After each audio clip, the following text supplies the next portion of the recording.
What the heck is Formula One? Pole position, strategy, yachts and parties, safety car, Ferrari. beautiful corners. Oh, right, okay. There's a car in front of you. Try and overtake it. Oh, I hate you so much. Hello, you fools. Welcome to the podcast where we hope to enhance your F1 knowledge so you can graduate from fool to expert.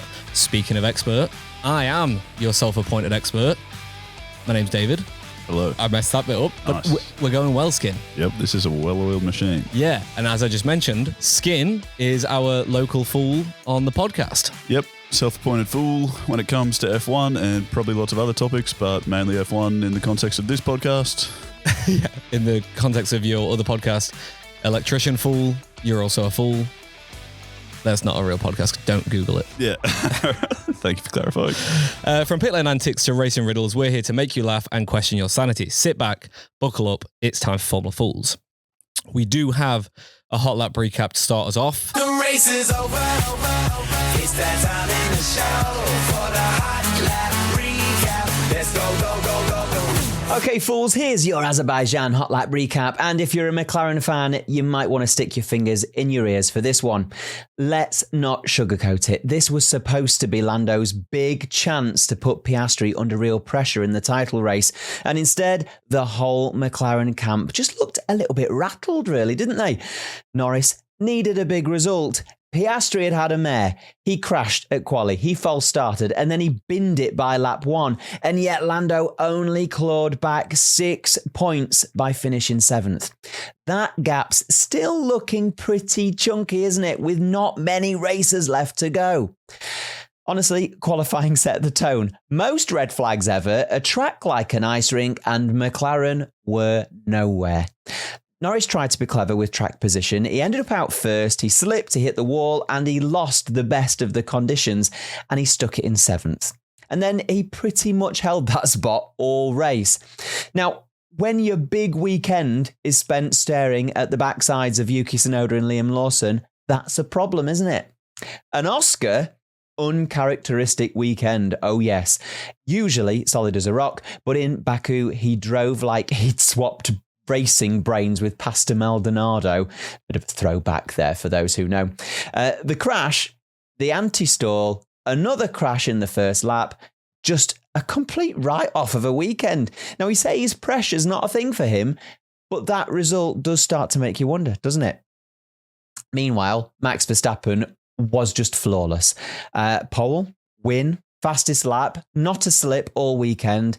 You know, if Max had a statement to make, it was, guys, hello, remember me? Yes, I am still here. Now, he's still got 69 points difference between the leader and him, so it would take a miracle. But the door's just been left a tiny bit Isaac ajar, hasn't it, if McLaren keep faffing about? Now, while McLaren missed the mark, George Russell put in a stellar drive for Mercedes. He fought off everything, including a cold, and finished a strong second. And take a bow as well, Carlos Sainz, yes, who scored an absolutely massive podium for Williams with a cool and calculated third. And I expect to hear Dave's measured reaction to this in the pod. Kimi Antonelli was there in 4th for Mercedes, just ahead of a rapid Liam Lawson in the Racing Bulls, notching up a career best 5th. Yuki Tsunoda finally achieved something in a Red Bull, getting 6th. Norris was stuck in 7th, and Lewis Hamilton wrung his Ferrari's neck for 8th, just ahead of his teammate Charles Leclerc. And rounding out the top 10 was Isaac Hadjar, grabbing the final point for Racing Bulls. Now, McLaren reckoned that their car was always going to struggle here this weekend. They needed more downforce. They didn't have enough confidence under braking, all the usual bits. But it did look like a team starting to feel the heat for the first time this season. Mistakes, missed chances, and plenty of what-ifs. So, to wrap it all up, Norris blows a golden chance to close the title fight. 6 points is all he gets. Piastri is having his first proper shocker of the year, but still leads the championship comfortably. McLaren look like they're feeling the pressure just as the season is entering that proper nerve-tingly part. Meanwhile, Max, when given half a sniff, will absolutely take it. Next up, Singapore, where McLaren should be back in their comfort zone, but if the nerves don't settle, this title fight might just be decided by who messes up the least rather than who drives the fastest. That's your Hot Lap recap. I'm Ryan, reminding you that in F1, as in life, sometimes you've got to take the chance when opportunity knocks. Otherwise, you might just end up regretting it. See you later. Very good. Shall we start with the Pastor Maldonado thing? Because you look confused then. Yeah, absolutely. I have no idea what that meant. So Pastor Maldonado used to race. He was basically Lance Stroll level money from his Venezuelan backers, but with Logan Sargent level skill. He somehow managed to be in Formula One for quite a few years. And disappointingly, is Williams' last race winner in 2012. He got very lucky. He had a good race, but he got very lucky. Okay. Yeah. Your attempt to clarify that has only made me more confused. Sorry, are you saying Logan Sargent has more or less skill than Lance Stroll? Oh, quite a bit less. Oh. Lance Stroll at least keeps it on the track sometimes. Do you know what I'm saying? Yeah. Like, yeah, he's somewhere between Logan Sargent and Yuki Tsunoda. Okay. Like, crashes all the time, but like not great. Does that, like, Lance Stroll is? Sure. Yeah. Crashing all the time and not great. Both sound pretty close together. But yes, okay. All right. I'm picking up what you're putting down. Good. Anyways, that has nothing to do with the Azerbaijan Grand Prix. No. Which is what we're here to talk about, Dave. Yes. So what is the major talking point that you would like to start off with? So let's talk about McLaren. Really? No, of course fucking not. Williams got a podium. Let's not talk about McLaren. Let's only talk about Williams for this entire podcast. Yep, I figured that might be the case. Did you notice when we did the notes, Williams was the first thing? And my first note was Williams are gurus. Yeah. And my second note was I really wanted to point out as well that Williams just are gurus. Yes. So that's point 1 and 2. Yeah, you really doubled down on it. Yeah. I'd love to add a third note. I said at the beginning of this year that Williams were gonna in 2026 we're gonna be up there, we're gonna win races, we're gonna challenge, and everyone was like, "Disco, you're a fucking idiot." Blah, blah, blah, blah. Mainly you, Skin, and a lot of people in our comments. Guys, get everyone all aboard the Williams hype train. That's all I'm saying. All right, We're gurus. You also said at the start of this season that Williams would suck this year. I said we would do well for the first half, and then we would suck for the second. I couldn't have been more wrong. Yeah. So not everyone has wise words in their past. No, not everyone. Anyways, tell me about the Williams weekend. What was so good? Like, I think from the start we were looking at just like at the last race as well. Like, we were looking okay in free practice. We went out with a clear plan of what we needed to achieve and the race like strategies we wanted to practice during free practice too and things like that. And we were looking okay. When qualifying rolled around and Alex fucking binned it first and caused the first red flag, I was nervous. I was real nervous. Yep, that's classic Williams. That is classic. This is such a Williams weekend, isn't it? Like, Alex crashing in Q1 and just not setting a time at all, and then Carlos putting it on P2. Yep. It's the most Williams thing you could ever do. Okay. Like, but yeah, all through qualifying, Carlos was just kind of there. Like, he was just consistent. He didn't do anything overly spectacular until Q3. And then they went out, he did that lap, and it was like, okay, is that a good lap? When it was just him and Lawson that were like up there, it was like, is this a good lap, or is everyone going to go out and fucking like, are the Ferraris, the Red Bulls, the McLarens, and the Mercedes, are they all going to go out and smoke him and we're going to be in P8 like normal? Yep. And it just didn't happen. Like, obviously Oscar crashed, that helped. Yep. Lando hit the wall on his run. I'm sure that would have affected him, but just kind of didn't perform because of a very sloppy lap where he like, did you see him clip the wall? You look confused. No, sorry. Okay. Yeah. Go Skin. Elsewhere. Okay. Yeah. So Lando clipped the wall and just, was kind of nowhere with his lap. So that helped out quite a lot. The Mercedes were good, but they just didn't have the pace. Like, they just genuinely didn't have anything to challenge. Lewis did a classic Lewis this season and fucking put it at Q2. But then Charles as well just was nowhere with his pace. The only person that could actually beat Carlos's time was Max with an unbelievable lap time. But yeah, he did flog it. Yeah, he was fucking killing it. But like, it was just bizarre to see Williams set a lap that was actually, it turned out to actually be competitive. Yeah. Yeah, well, that was kind of my whole question about qualifying. Well, tell me about qualifying in general. Why was qualifying in Azerbaijan so chaotic? Why was everyone crashing? There were 6 red flags in the qualifying session, which is a world record. What was the reason? So we normally in Azerbaijan, like it's in the Middle East. It's not. It's Eastern Europe, isn't it? Yeah, it's sort of right out there on the edge of Europe, Asia? Isn't it? It's. Oh, I think it somehow Western sits Asia. on both continents or something. Oh, so it's like Turkey, is weird, it? Yeah, okay. Azerbaijan is known for being hot, is the point. Its location in the world, it's a very hot place. We've barely seen cool races and races in Baku that aren't crazy sunny. So obviously Pirelli pre-selected the tyres based on previous races, weather condition, like normal weather conditions, blah, blah, blah.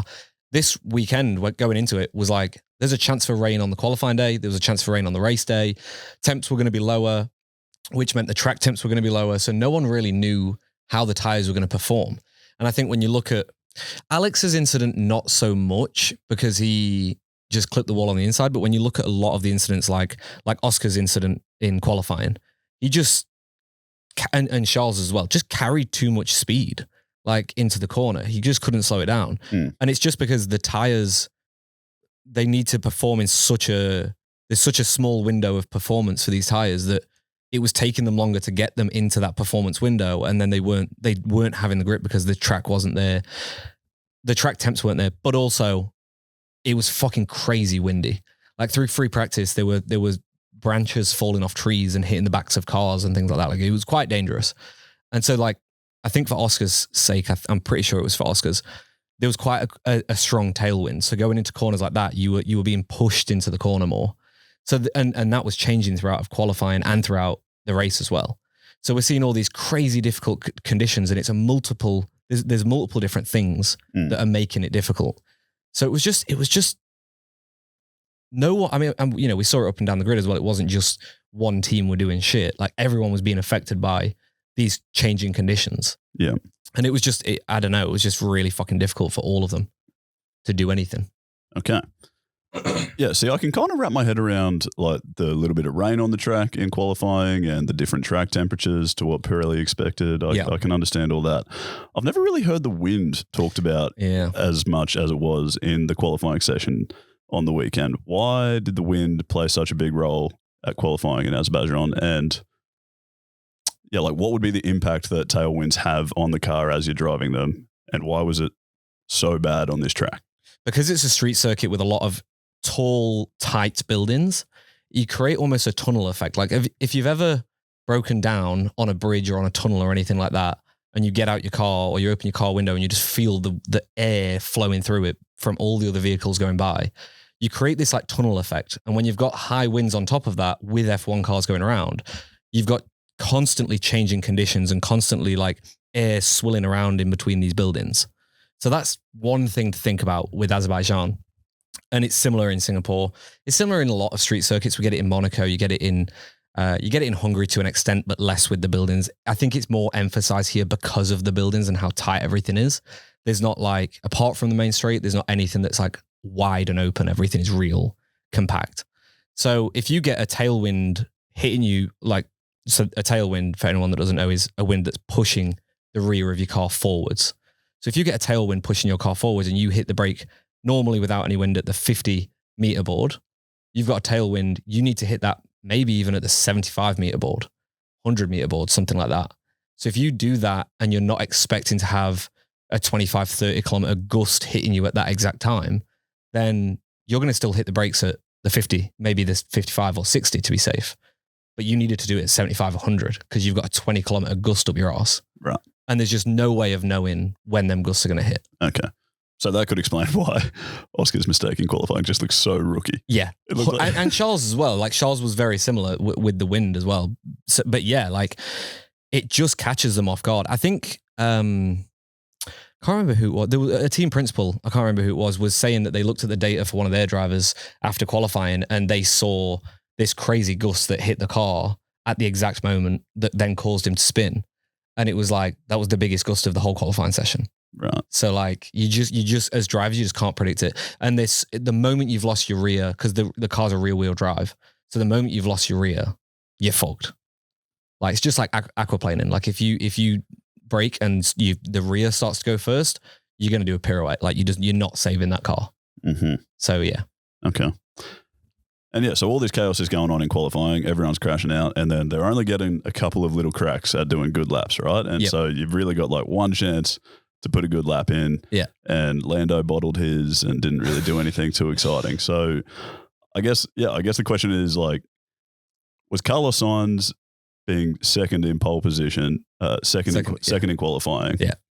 Was he really just like a lucky sort of beneficiary of all this chaos going on in qualifying with everyone crashing out around him, or was that pace to get second pretty genuine, do you think?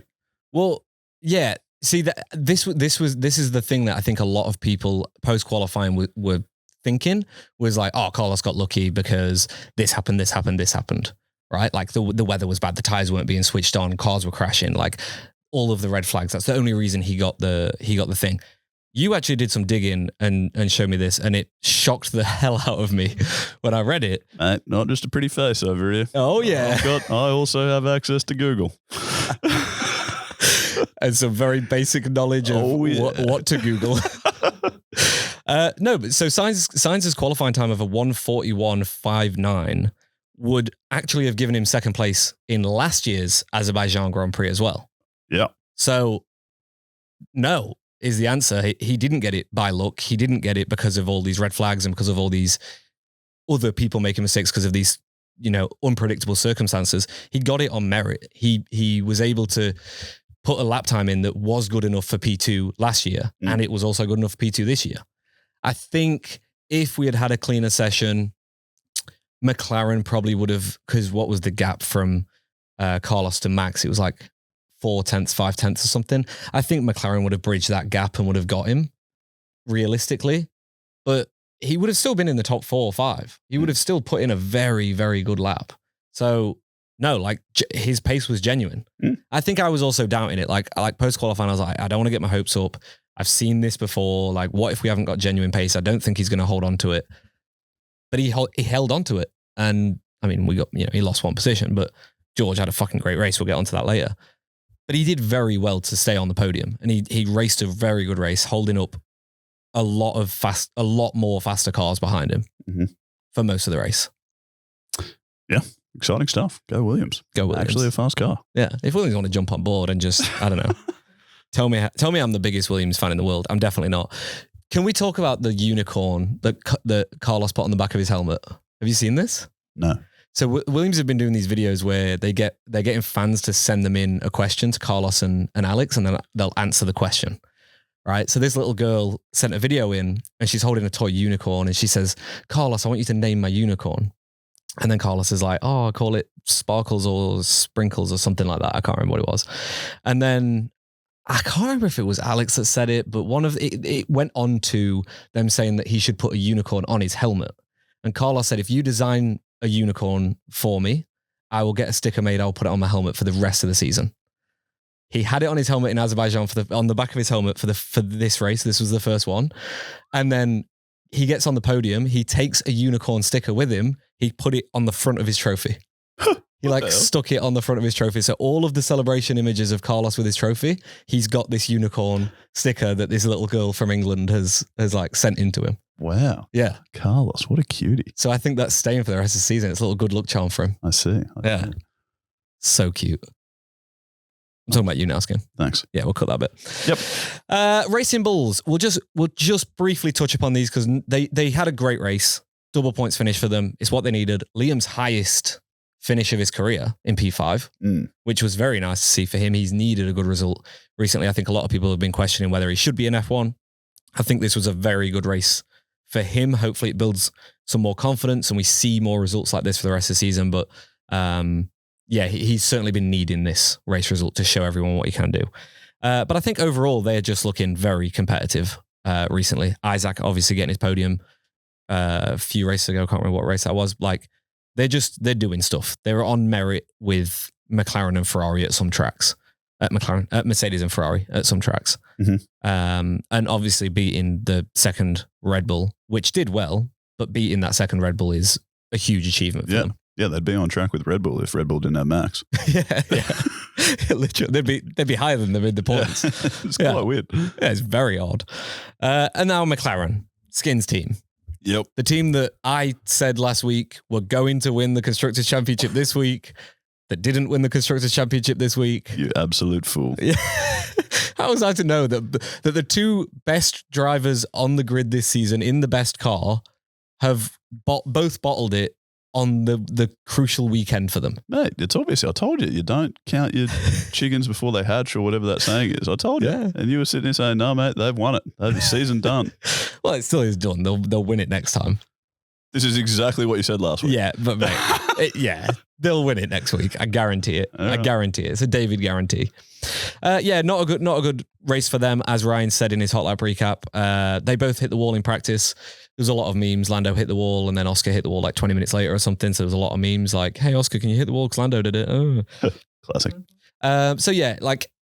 It wasn't a good start to the race weekend for either of them. And then qualifying rolled around. Oscar hit the wall again, which, like you said earlier, it looked like a rookie mistake. And then Lando was his golden opportunity to capitalize on his closest rival in the Drivers' Championship, and he qualifies P7. Not the best. Yeah, do you have any explanation for what happened to McLaren this weekend? What went so wrong? Why they both sucked quite a bit? I mean, Oscar in particular, I think, like that whole weekend for Oscar was just entirely uncharacteristic, right? Yeah. He's normally such a robot. He like doesn't make any mistakes. He just puts in laps. And this weekend he made 3 consecutive, like seemingly just, I don't know, just so like nonchalant errors. Like just stuff that you wouldn't expect most drivers to make, really. Yeah. It just sort of seems so out of character. Yeah. Do you have any hypothesis as to why that was or what caused it? It's got to just be pressure. That's all I can think of, is that the championship is heating up. There's been a lot of media attention. Although the media attention has been good for Oscar, like it's been kind of like on Oscar's side after the radio call last time out. I don't think it helps with the mindset. I think it adds more pressure on, if anything, because the whole world is now supporting your claim to the World Championship, and that shouldn't have happened to him a couple of weeks back. But I honestly think that there's a hell of a lot of shit going on in his mind with the World Championship coming up, with the Constructors' Championship being able to be secured. And he just, from free practice 1, neither of them were looking good. And I think that's honestly what got to them. Like, even Lando, like I screenshotted this from Lando afterwards. He said, of course I wanted more. It was all lost yesterday. So I think I don't know what he's talking about, but I'm going to assume he's talking about the championship. Like, he's lost the championship now. Like, that was his one opportunity to score big against Oscar. He knows that Oscar's probably not going to make rookie mistakes like that for the rest of the season, because Oscar must have been sat at the side of that track thinking, fuck, like he's going to catch me back up, and now I've got to work harder for the rest of the year. So I don't know. The only thing I can think of is pressure for both of them. Like Lando's got a lot of negative. He hasn't got a lot of negative. I think the negativity is more towards the team, but it's kind of like he's definitely getting some ricochet from that. But I also think the positive side, like the positive that people are putting out towards Oscar, is just adding more pressure to Oscar. Yeah, okay. So yeah. And then hypothetically, like thinking years into the future here, so the positive stuff around Oscar has been obviously outrageous this year. He's been so good. He just hasn't made mistakes. He just looks like, I don't know, what you would expect a world champion to be made of, right? Yeah. So this weekend kind of begs the question, like, what if the expectation has been so high for him this season, like, does that change after this weekend? Like, people like Hamilton and Max, who have now won shit tons of world championships, did they ever have weekends like that where they just made rookie mistakes? Oh yeah. In 2007, Lewis's first season, he was a rookie, but he went straight into a McLaren that had the best car. In China, he was like going into the pits. Anyone that knows the China pit entrance, it's kind of like a straight and then a bit of a right-hander, and there used to be a gravel trap on the outside. And as he goes down, he just locks his tires, bit of moisture in the air. I think it was starting to rain or something. Can't really remember. And he just slid into the gravel trap and buried it. And he lost the championship at that race. Like, that was it was like, if he had finished the race, even just picked up like 5 points, whatever, he would have won the championship that year. And that lost him the championship. So yeah, we see this quite a lot, especially when it's your first world championship. The moment I always feel like the moment you win your first, you're just an instantly better driver. Like Ayrton Senna spoke about this after his first World Championship, like he felt like a weight was lifted off his shoulders and he could drive freer the following season. We kind of saw it with Max as well. After 21, everyone was questioning, oh, this guy's too aggressive, this guy's too this. And then 2022, he went out and was just the most calculated and the most level-headed we'd ever seen Max. And it was, I always think it's that first World Championship pressure that gets in your head. And you grow up with like, you know, there's, especially in the modern era, there's 20 seats on the grid. Like there's 20 opportunities, and there's hundreds of thousands of drivers in the world that would love to be in a Formula One car. So if you're one of 20, and then when you think about it this way, in the last, like since 2010, we've had 4 world champions, 4 different people that have won the world championship since 2010. That's 15 years. So like, you're one of 20 to be on the grid. You're then, within the last 15 years, potentially one of 4 or 5 people that's going to be a world champion. That is huge pressure to put on your shoulders. And I just think that all of this is starting to pile on and pile on. But with Oscar, I would love to think he could win the world championship and then become a better driver or become more rounded. Mm-hmm. I'd be scared if I was another driver for that happening, because he was already a fucking weapon and he was already very calculated, as you said. So if he does get that kind of mentality, like that grounding after winning a world championship, then he will be a force to be reckoned with. All right. Go skiing. Go disc. So moving on to Red Bull skiing. Red Bull had a great weekend all round. Yuki actually finishing the points. He actually did pretty well around Azerbaijan, looked quite strong all weekend. But I want to mainly focus on Max, because I think one of the funniest things to come out of Max's last 2 victories was that in Hungary, right before the summer break, he said, we won't win another race this season. And then he goes and wins the Italian Grand Prix by the biggest margin of the season, and then wins in Azerbaijan with a Grand Slam. I don't understand. I don't understand what happened. He's a weapon. Is he? But also the car looked shit before the summer break. Yeah. And they're not allowed to work over the summer break. Yeah. Hence the summer break. Yeah. It's a mandatory shutdown. You're not allowed to, the factories have to close. How are they suddenly very good? I don't know. I can't answer that. I genuinely have no clue. So many people must be saying like, oh, they got rid of Christian Horner, but it's not that. Like that doesn't change the car. I don't know what it is, but Max is just showing why he is Max Verstappen and why he's a 4-time world champion. Like he's a fucking weapon. Yeah. And yeah, these past 2 wins have just been insane. And there is a chance he could still win the championship. Yeah. Like he's mathematically 69 points off of Oscar.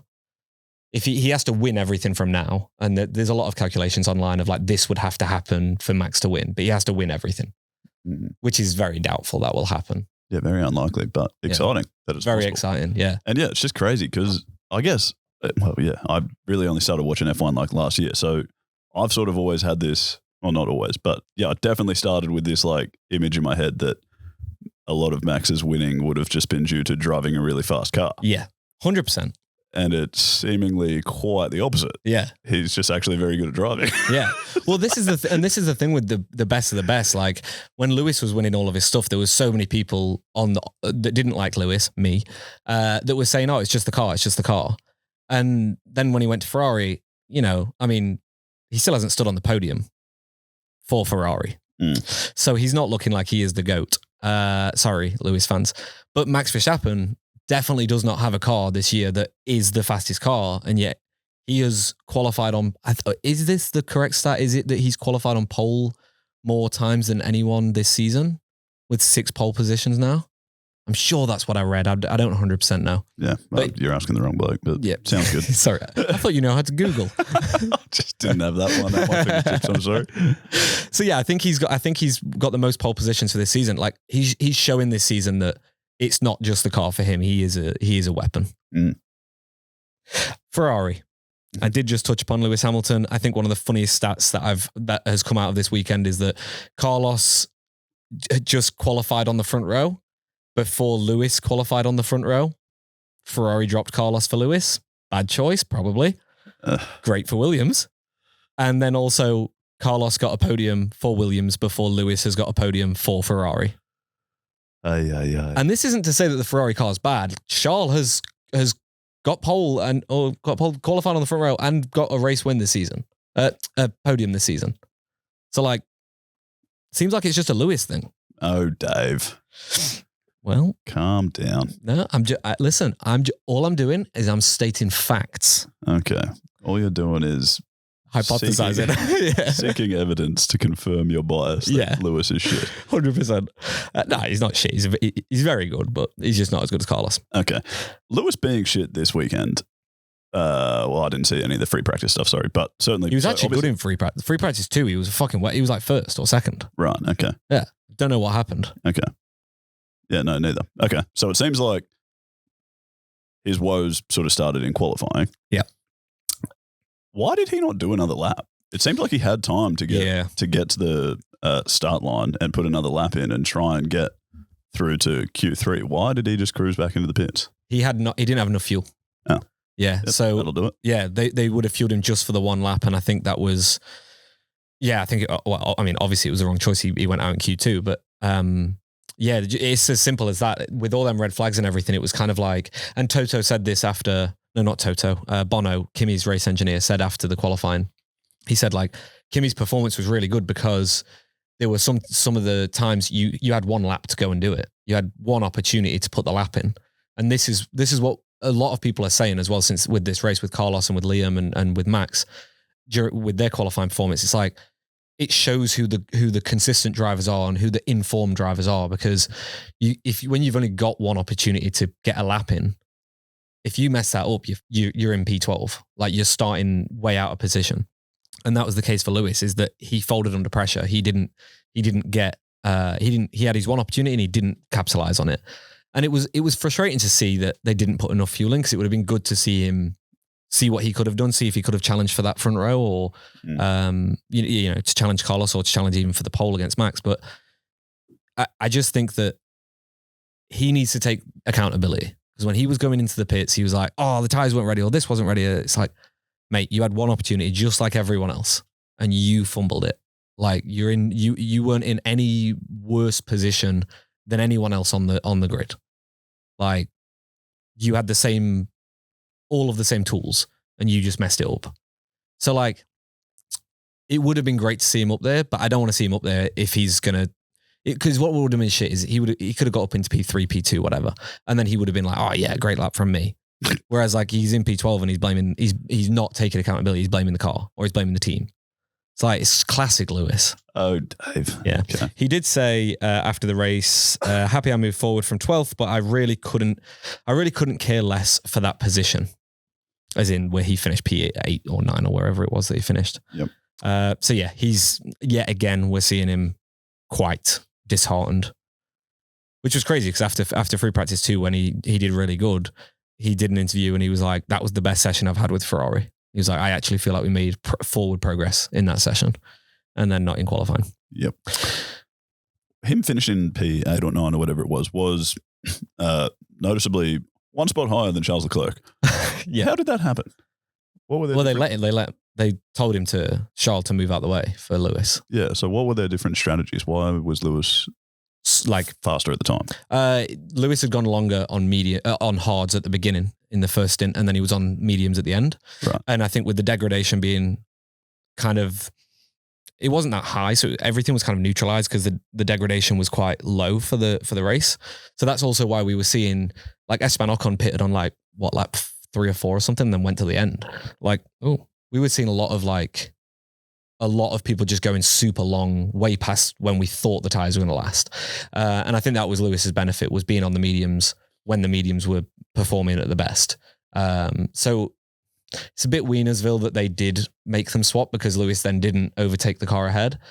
Yeah. But yeah, that's the only reason he. Well, wasn't there some big balls up at the end? Didn't they try to unswap them and screwed up the timings or something? You see, okay, so I'm glad you've said that, because I was watching it live and I was like, I think Lewis is trying to slow down for Charles, but then it crossed the line and he was still ahead of Charles. So I don't know if they tried it, but it certainly looked like they tried it. Right. Is that confirmed though? Like, was there a radio message or something? Couldn't tell you. Okay. But yeah, it definitely looked like he tried to slow down to give Charles the place back, and he just didn't. Just messed it up. Yeah. Messed it up, I say. Yeah, classic. It's just classic Ferrari. Like, Classic Lewis, just stealing positions. no. I mean, classic Ferrari to try and orchestrate something like that and just miscalculate it. Like, it's just such a Ferrari thing. Mercedes, they had a fucking amazing race. Very impressed with Mercedes. Both drivers, the team, I think, had a very, very good weekend. They looked like they looked like the Mercedes of old. Like, they looked like a well-oiled machine. They had good pit stops. Kimi was performing some of his best from this whole season, especially his recent results. And George was just an absolute weapon. Just like every time he came on the radio or every time you looked at his lap times, it was like he was doing everything right. And he was sick as well. Like, he almost didn't race this weekend. So, like, to see his performance and getting up through to P2 and holding that stint on longer, like he had a really good race. And I think Mercedes, you don't usually hear me say this, but Mercedes, if we had a team of the weekend, Mercedes were the team of the weekend. Overall package that they delivered was phenomenal. Okay, fair. Can you talk me through their two different strategies? Because again, George started behind Kimi, ended up in front of him, ended up overtaking Carlos as well, who had a good weekend. Yeah. What happened there? Exact same as the Lewis one, but way more extreme. Right. George stayed out for a long first stint and then pitted and went on to tyres later. We heard a lot of people, I think Carlos even said it, like, we don't want to let this person, I think it might have been George, get into the undercut window, but Mercedes were like, we're not going to try and undercut you because we don't think the undercut's faster. And this is what I mean about Mercedes having a great weekend.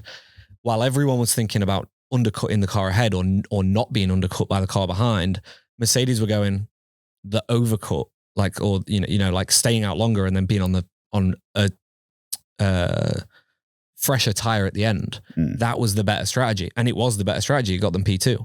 So, like, they executed that perfectly, and I think that this is what I mean with Mercedes weekend. They were just guru. And that was it's such a basic strategy, but they just read the race and said, okay, traditionally an undercut here would be more powerful, but we've got changing conditions. The temps are way lower. The track temps are way lower. Degradation's nowhere near as high. And none of that was predictable before the race, because even when they were doing tire calculations and speaking to engineers on the grid, they were like, yeah, this is going to be around when we pit. And then George went like 15 laps longer or whatever, or 10 laps longer than when they were predicting he should have pitted. So just phenomenal strategy from them, and just really, really good thinking on the feet. Okay. So with the benefit of hindsight, what would you say was the best ideal strategy for Azerbaijan? Was it what George did essentially? Yeah. What George did, or if you were any of the people that were in the who was causing the DRS train? Was it Ollie? Causing that crazy DRS. Colapinto, that was it. Yeah. I think if you were anyone behind Colapinto, you should have done what Ocon did, and you should have pitted onto, when Ocon pitted for the second time to go onto the hards, I thought that's fucking, like, under that safety car, I thought that was a guru strategy. I think more people in that position, like, 11th down to 14th, 15th, they should have pitted onto hards during that safety car, or the opposite tire of whatever they had and gone to the end, because I think that would have been a good strategy. I just think going as long as possible in the first stint, if you were to do that, that would have been your first, you would have just gone to the end. But yeah, doing what George did was definitely the best strategy. Go long in the first stint on a hard set, and then having, or even on a medium set, you could have done very similar, but then having that fresher rubber at the end of the race would have been the ideal. Sick. Go skiing. Thank you, Dev. Guru Fool of the Week. Very easy one this week. Is it? Oh, of course. Carlos Sainz. Absolute fucking guru. Williams, James Vowles, Alex Albon, every single man and woman that works for that fucking team. Even, you know what? Even just like any fan of that team, for believing in them and for supporting them through all of the tough days. And for Claire and Frank and all of the Williams family. You know? Yep, very good. All right. Wonderful. Who are you saying for your guru? Well, I found the fool of the week as equally obvious. Yeah. I think that's obviously Oscar. Yep. That was quite disappointing watching him do what he did. Yep. And then, when you've got a massive Williams bias, of course it's obvious. But I found the guru quite a bit more difficult, I think. Yeah, obviously there was quite a few gurus. Yuki was impressive. Liam was impressive. Obviously, Carlos was impressive. But obviously, I think I'm just going to go back to my old faithful. I've said it a million times when Oscars won races. If you fucking put your car on pole and you win the race, then and you lead every lap. You lead all the laps. You probably deserve driver of the day. I think the guru was Max. Okay, fair. I thought you were going to go with Max or George. If I was to guess yours, I would have gone Max or George because I think they both had great races. But yeah, I can't take that away from you. Max was an absolute weapon this weekend. Next time out, we have got Singapore. Potentially, like, it's in my top 3 of all tracks on the calendar. Sick. Spa's my favorite. And then it's a toss up between China and Singapore for 2 and 3. I don't really know where they sit, but I love both of them.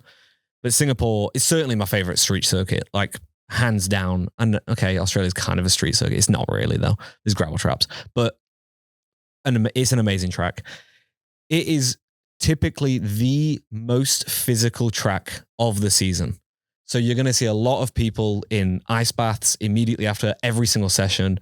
The altitude there is crazy high. The humidity is crazy high. It is a very, very grueling race for the drivers. And they lose a lot of, you'll see some of them like after the race, they'll lose a lot of weight. They'll lose a lot of water. They'll just be very fatigued getting out of the car. So keep an eye on that because this is the point of Grand Prix racing. Anyone that is listening to this and agrees with Stefano Domenicali that we should have shorter races, you're a fucking idiot because the point of Grand Prix racing is that it's not quite endurance racing, but it's long enough where it's like at tracks like this, you've got to fucking be an athlete. You've got to perform. Not anyone can jump in and do this shit. And this is the ultimate test of it. And I fucking love it. So just look out for that. Tires are traditionally quite harsh here. We'd see quite a lot of people struggling on tires, so it could potentially be a 2-stopper because it's quite a high degradation track. We have seen rain in the past as well, so keep an eye out for the weather. I've not checked the report because I think it's not this weekend, it's the following weekend, so it's always airy-fairy with that. Doesn't matter at all what they're saying. It'll do at the moment. Yeah, exactly. Yeah, like it could easily change. But if we get wet races in Singapore, it's always going to be Guru. And let's also not forget Flavio Briatore is there, so he could cheat. What do you mean he's there? Is he not normally there? No, like how he was like banned from F1. Yeah, it was because he cheated in Singapore. Well, yeah, but isn't he back now managing? Yeah, no, I know that's what I'm saying. Like he could cheat again this year. Sorry. The last time he cheated was in Singapore. Yes. All right. Gotcha. Yeah. When he got his lifetime ban from the sport, it was because he cheated in Singapore. Gotcha. All right. Sorry. Yeah, I didn't have that context. And we're I in thought Singapore when you said now. He's there, I thought you were saying it like he's not often there on a race weekend. Oh no, he's always there on a race weekend. Yeah. He's also a massive wiener. We're big fans of Jack Doohan on this podcast, and he just said at the weekend, he's like, Jack Doohan's not going to be in the car next year. Yep. Wiener. Don't like the guy. Yep. I like Jack Doohan. It's not Flavio. Random question about Flavio. Yeah. It's got nothing to do with much at all. But is there not some conflict of interest between him managing Alonso and owning whoever he owns or whatever he does over at Alpine? He also manages Jack. He manages a few drivers, I think. He manages Jack and doesn't like him. And kicked him out of the car and has now said he's not going to be in the car next year. That's one of the all-time great managers. Yeah. Well, that wraps up another lap at the Formula Fools podcast. We hope you enjoyed the ride as much as we did, and it is now your turn to join the Fools family by connecting with us on social media and becoming a fellow Fool, of course. On Facebook, we are at Formula Fools. On Instagram, YouTube, and TikTok, we are Formula_Fools. Go check it out. We had a couple of reels go bananas recently, and there's a lot of new fans just all across our socials and across the pod. So welcome if you're new. Yeah, exciting times. Hopefully we keep getting better and being good. That's the aim. Yeah. See how we go. And one thing you could do to help us get better and be good and help more people hear about the show is leaving a rating and review wherever you're listening. If it's on Apple, Spotify, things like that, help a great deal. So please do that. Thank you. You can also share it on your social media. You could go tell your friends. You could do some like flyer drops if you want to in your local neighborhood. Like, yeah, I don't want to overwhelm you, but there's shit tons you could do. You could just like wire us a load of money. That'd be great. Any millionaires listening, like genuinely jump on board as a sponsor, or just give us money. That'd be great. Yep. Or maybe more manageable, you could like send in your questions to our Instagram DMs. I like that. We can use in future weeks. That would also be helpful. Yeah. We're going to do an episode next week on tires. everything you need to know about tyres. So if you've got questions about tyres, drop them on our Instagram or TikTok or Facebook or wherever you want to message us. Anyway, thank you for joining us at Formula Fools, where every turn is a chance for a good laugh. We'll see you next time.